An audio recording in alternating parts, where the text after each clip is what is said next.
Así se terminó el podcast de la semana anterior. Mencione 5 elementos positivos de la tarea de ordenamiento, además de lo que usted explicó del cambio monetario. ¿Puede asumir la tarea? Sí, cómo no. 5 elementos positivos de la tarea de ordenamiento. Esto fue el 18 de febrero. Parece que este planteamiento tuvo bastante visibilidad y parece que los llamaron de arriba y le dijeron, oye, hace falta que cancelen eso, que eso no es así. Tuvieron que esperar 3 semanas para encontrar las 5 cosas positivas de la tarea de ordenamiento. Bueno, pues era más o menos conocido, o por lo menos yo tenía la expectativa de que al hablar aquí de beneficios de la tarea de ordenamiento, de 5 beneficios que hablamos exactamente, pues se revolvió la opinión pública. ¿No, Frank? Claro. Frank Quesada Espinosa, buenos días, nuestro invitado de cada semana. Buenos días, Elsa. ¿Cómo estás?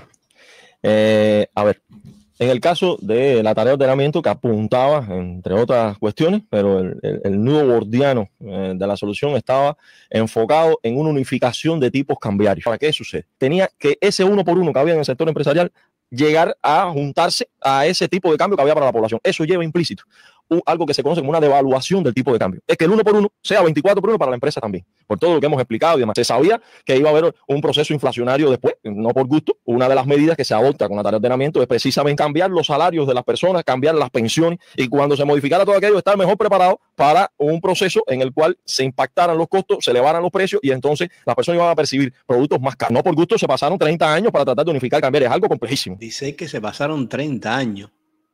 30 años para unificar, que es que serán descarados. ¿Qué pasa? Una vez que tienes un proceso inflacionario, la inflación, entre otras cosas, las personas pierden la confianza en la moneda nacional. ¿Qué es lo que está pasando hoy? Exactamente. La confianza en la moneda nacional se perdió desde el 59. Cuando llegaron los delincuentes al poder, un peso cubano valía más que $1. En la doméstica, si tú tienes un proceso inflacionario, donde se pierde la confianza en la moneda nacional, donde cada vez va perdiendo un mayor poder adquisitivo el salario, pues por supuesto eso era algo de que iba a conspirar contra una aceptación doméstica. Tienen que explicarle a la gente por qué el salario pierde el poder adquisitivo. Tiene que empezar por ahí. Y de confianza en moneda nacional, yo no sé qué confianza en moneda nacional, porque cuando se hace el desordenamiento, el peso no tenía valor. Lo que tenía valor era el CUC, que era como un bono de los dólares. Cada CUC supuestamente estaba respaldado en dólares. Entonces, la moneda que tenía la confianza del pueblo o de la gente era en el CUC porque estaba respaldada en dólares. Ustedes al final lo que quisieron fue robarle el dinero a la gente. Porque las personas, sus ahorros, si ven que constantemente está perdiendo valor la moneda, tienen que refugiarse en una moneda que sea más fuerte. Y entonces ahí aparece el euro, el dólar, y esos procesos de dolarización parcial empiezan a acontecer independientemente de la voluntad que se tenga. Es algo que empieza a ser subyacente en la economía. Ahora, ¿qué pasa? A esto le vamos a agregar un proceso de escasez. A esto le vamos a agregar un proceso donde realmente ha sido complejísimo todo el tema de producir sin energía. Esto realmente redunda en que sea complejísima la aceptación doméstica de algo que en un momento determinado se concibió para organizar monetariamente el país para acometer otro tipo de medidas. O sea que después de la tarea de ordenamiento y a pesar de su proyección hacia un mejoramiento de la economía, las personas, el Estado anda con un tipo de cambio y las personas andan con otro. Por ahí también puede venir el rechazo o no entendimiento a estos beneficios que usted dijo la semana pasada. El principal motor impulsor dentro de una empresa es que tenga utilidades. Y si la materia prima que recibe, la recibe con un tipo de cambio que está muy distante del real, pues entonces sus costos son muy pequeños. Y si son muy pequeños y vende en un escenario donde hay inflación, las utilidades son extraordinariamente grandes. Entonces esas extraordinariamente grandes utilidades las distribuyes entre los trabajadores, pagas más impuestos y todo eso puede ser sobre la base de una ficción, de una mala medición económica. O sea, una mala medición económica, una ficción económica que puede traer como consecuencia esto. O sea, que las empresas tengan utilidades, como escuchamos, tienen muchas ganancias, pero su producción no se expresa en el abastecimiento. Exactamente. ¿Y dónde estarían todos los economistas durante estos 50 años? Porque ahora está como muy de moda la palabrita esta de dolarización parcial de la economía. Cuando la economía de Cuba está dolarizada, yo creo que desde el mismo 59. Dependemos del dólar para todo. Siempre ha sido la moneda fuerte. Pero ¿dónde estaban todos estos economistas durante los años 90, cuando dolarizaron ya a la cara la economía, micro y macroeconomía, toda la dolarizaron? Cuando la empresa socialista, mientras el cubano de a pie y el sector privado estaba pagando el dólar a 1 por 24, la empresa socialista estaba cobrando el dólar a 1 por 1. Es decir, estaba cogiendo baratija. Y ni aún así fueron capaces de prosperar, fíjate tú. Cogían el dólar a 3 por kilo. Luego, después de eso, cuando ponen la tasa oficial de 1 por 120, a ellos se la pasaron a 1 por 24. Ellos tuvieron años utilizando el cambio de 1 por 1. Por eso era que todas las empresas en Cuba sobrecumplían. Pero es que no había que ser economista para eso, no había que ir a la universidad para eso. Cuando el valor real del dólar en la calle estaba a 24 o a 50 o a 60, que llegó hasta en los años 90, ellos trabajaban con una tasa de cambio de 1 por 1. Y había que ser muy retrasado mental para no darse cuenta de eso. ¿Tú sabes lo que sucede? Que vivieron de eso, vivieron del engaño ese durante décadas. Para que entienda, vaya, para explicarlo suavecito, una empresa, la empresa del jamón, vamos a suponer, ellos compraban el jamón en pesos cubanos, pero acuérdate que el dólar, el tipo de cambio de ellos era de 1 por 1. Si el jamón costaba $24, ellos lo que pagaban eran 24 pesos cubanos. Entonces, con 24 pesos cubanos, ellos compraban un jamón. Ese jamón, vamos a suponer que lo tenían que vender en pesos cubanos en 100 pesos. La ganancia era como de 76 pesos. No había que ser muy inteligente para tú darte cuenta que tú decías, espérate un momento, si este tubo de jamón, ¿verdad? Yo lo vendo en el mercado negro, al precio que está en el mercado negro, y lo vendo en dólares, y después los dólares los tengo que pagar a 1 por 1, ¿con cuánto dinero me quedé y con cuántos jamones se quedaron? Así fue por años y años y años. Y supuestamente nadie se da cuenta. Eso es lo que pasa, que se fueron haciendo ricos. Ese es el problema. De esas son las cosas que tiene que hablar. ¿Por qué todos los economistas, ningún economista habla de eso? ¿Quién fue el que dijo que eso estaba bien? ¿Quién fue el que dijo que eso estaba mal? ¿Quiénes fueron los que se enriquecieron? Porque con eso se enriquecieron.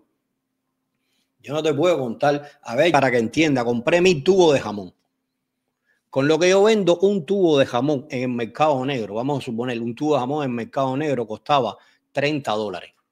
Vendías el tubo de jamón, ese dinero que te reportaba ese tubo de jamón, que lo vendiste en el mercado negro, ya con ese dinero tú ponías todo el dinero de los otros 1000 tubos de jamón para la empresa y te quedaban los otros 999 tubos de jamón de gratis para ti, ganancia propia personal. Se lo repartían todos. Por eso tuve que todos los gerentes están repletos de dinero. Por eso que tuve que todos los dirigentes están repletos de dinero, porque es un robo constante. Se pasaron 30 años robando con la gracia esa del tipo de cambio ese. Por eso defendían tanto la empresa socialista, porque es una estafa. El poco dólar que tienes dentro del país hacia el extranjero.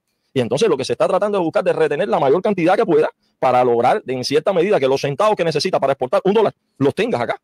Ahora, esa distancia entre lo que la macroeconomía puede lograr por esta mejor medición económica a partir de lo que plantea la tarea de ordenamiento y lo que puede percibir la población, usted lo ve a años luz, a años cercanos. Y hoy, antes de responder la pregunta que le dejé sobre la mesa, le preguntaría, la escasez que tenemos hoy, los desabastecimientos, la inflación, ¿son culpa de la tarea de ordenamiento? No, para nada. Culpar la tarea de ordenamiento de todo eso es realmente, no es algo que sea científico. O sea, estamos hablando de que hay un panorama realmente complejísimo. La COVID fue mucho más profunda de lo que se imaginó en un inicio. Sí. La crisis energética ha sido muchísimo más profunda. Ahora vamos a cumplir prácticamente un año de aquel comienzo de la profundización de los apagones. Ese es el resultado del mal trabajo, ese es el resultado de todo el despilfarro, ese es el resultado de la corrupción. El problema es que ahora es que se están recogiendo los frutos de ese mal trabajo, más nada que eso. Ese es el resultado de construir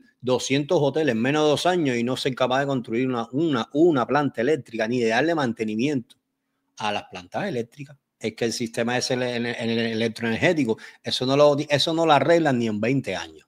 Vaya, eso no tiene arreglo, ni con tarea de ordenamiento, ni con nada. Eso es algo que es irreversible y ellos saben que ahora mismo están como en una espiral sin salida. Eso no tiene solución, fíjate. NS, ninguna, porque es que se pasaron más de 50 años sin invertir. Los apagones cada día va a ir a peor. Construir una termoeléctrica no es una cosa de 2 días ni de 3 días. No, es una cosa de que se lleva años, lleva dinero, lleva bastante dinero. Y después, ¿cómo tú recuperas ese dinero? Porque lleva divisa, lleva dólares. ¿Y qué vas a hacer? ¿Vas a empezar a cobrar la corriente en dólares? No me asustaría.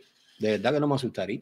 Producir cualquier proceso de deshidratación de 20 horas o cualquier proceso de que prepare la materia prima, de congelación, todo, ¿entiendes? Todo. En la producción, que en definitiva la producción es la que fomenta empleo. ¿me entiendes? Empleo desde el campesino hasta el industrial, o sea, ha estado lacerada completamente. Estamos hablando de un contexto donde está Carón atendiendo este hemisferio, está Marco Rubio, de secretario de Estado de los Estados Unidos, está en el poder Trump, que tanto daño nos hizo con sus 240 medidas. O sea, en medio de ese contexto, aparecerse como algo que va a... Oye, los que se robaron los dólares fueron ustedes. ¿Qué tiene que ver Trump? ¿Qué tiene que ver Marco Rubio? Tú te das cuenta que al final siempre tienen que utilizar como pretexto a los americanos. Siempre los americanos es el pretexto. Ellos nunca son los culpables. Estoy esperando los cinco beneficios de la tarea de ordenamiento. A surtir efecto es casi sembrar una postura de lechuga en medio del Sahara. Y pensar en... Los egipcios sembraban en medio del Sahara y tenían grandes cosechas. Que va a surtir todos los beneficios. A ver. O sea, usted ya me está respondiendo que las distancias entre lo que percibe la población microeconómica, o sea, la microeconomía de los beneficios está como una lechuga en medio de un desierto. Que a ver, yo más bien me refiero...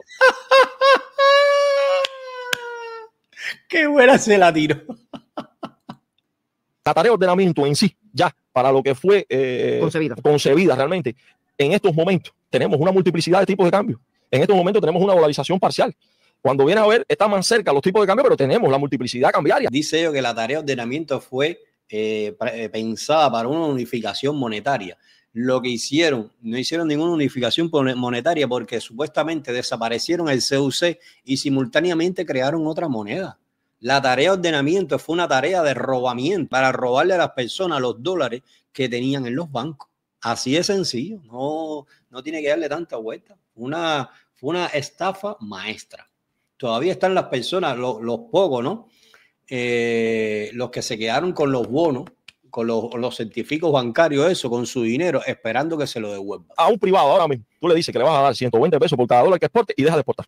Automáticamente, ¿entiendes? Automáticamente, porque el tipo de cambio está muy distante en el mercado informal, que está un poco más cerca del tipo de cambio real. Exacto. El cambio real hoy es 340, 120. 340. Imaginemos si le decimos que sí, está bien, exporta, que te vamos a dar 24 pesos por cada dólar que tú exportes. No exporta. ¿Entiendes? No exporta. Realmente claro, no exporta. Pero eso lo hacían ustedes, se pasaron 30 años haciendo eso. ¿De quién es la culpa? ¿Qué tiene que ver Marco Rubio con eso? ¿Y qué tiene que ver Donald Trump con eso? ¿Y qué tienen que ver las 200 medidas con eso? Ustedes fueron los que se pasaron haciendo eso por años, con tal de defender la empresa socialista y decir que la economía crecía y que el Producto Interno Bruto crecía porque todas las empresas sobrecumplían la producción y todas las empresas cumplían el plan, claro.